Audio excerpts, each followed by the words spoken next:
Imagine you are staring down a life-altering choice: who to marry, whether to leave a career, or how to invest your life savings.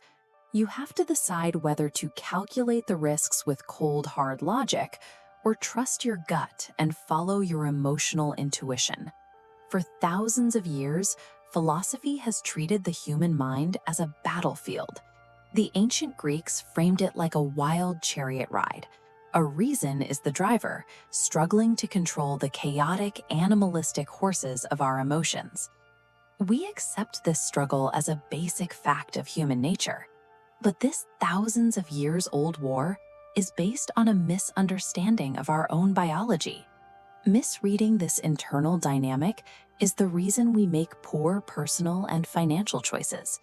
Look closely at the mistakes of your life, and you will almost certainly find unchecked emotional impulses driving them. The Stoic philosopher Marcus Aurelius argued that we must investigate life with pure objectivity. Only by stripping away our selfish passions can we protect our judgment from being corrupted by pleasure or pain. Modern behavioral economics supports this ancient view. Thinkers like Charlie Munger point out that our minds have standard malfunctions. We operate on an emotion default, a primal tendency to react to feelings rather than facts, which degrades our reasoning. Psychologist Daniel Kahneman mapped this out by dividing the mind into two distinct operating systems. System 1 is our fast, automatic, and intuitive network. System 2 is slow, deliberate, and rational. It takes immense biological energy to wake System 2 up and force it to take the wheel. In this scientific model, rigorous, energy-consuming logic is the adult in the room. It is the defense against being endlessly manipulated by primitive biological instincts. Yet, the Scottish philosopher David Hume argued the exact opposite, stating that reason is entirely subservient to our passions. When the brain's emotional centers are damaged, individuals don't become hyper-logical geniuses, they become frozen.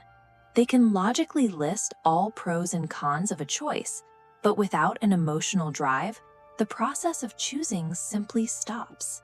Emotions are a primordial, automatic form of information processing. They evaluate our environment and drive our behavior, long before our conscious reason even boots up.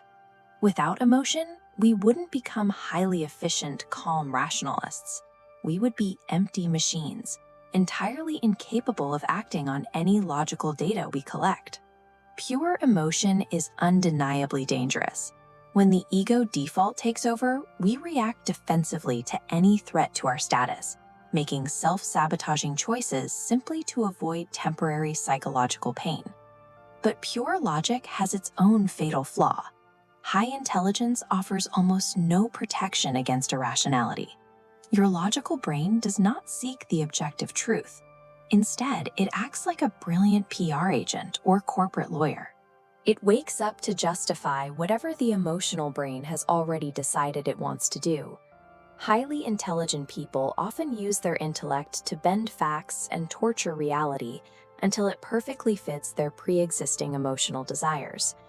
Relying strictly on intellect creates the illusion of objectivity, while secretly serving primitive, unexamined urges.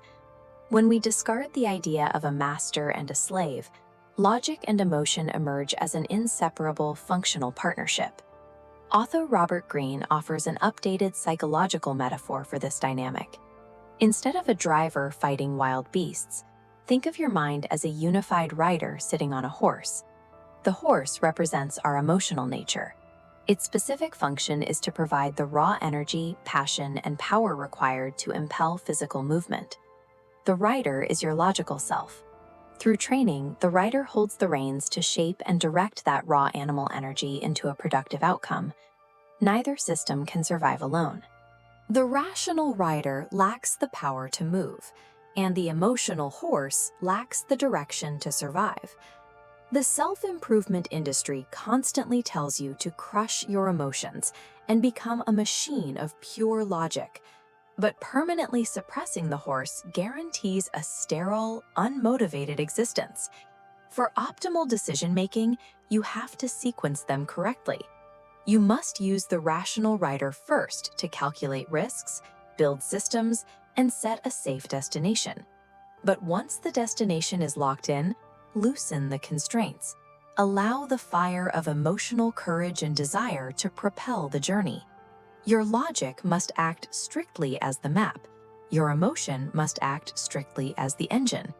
Mastering the human mind requires ending the internal civil war. Both the map and the engine are necessary to move forward in life.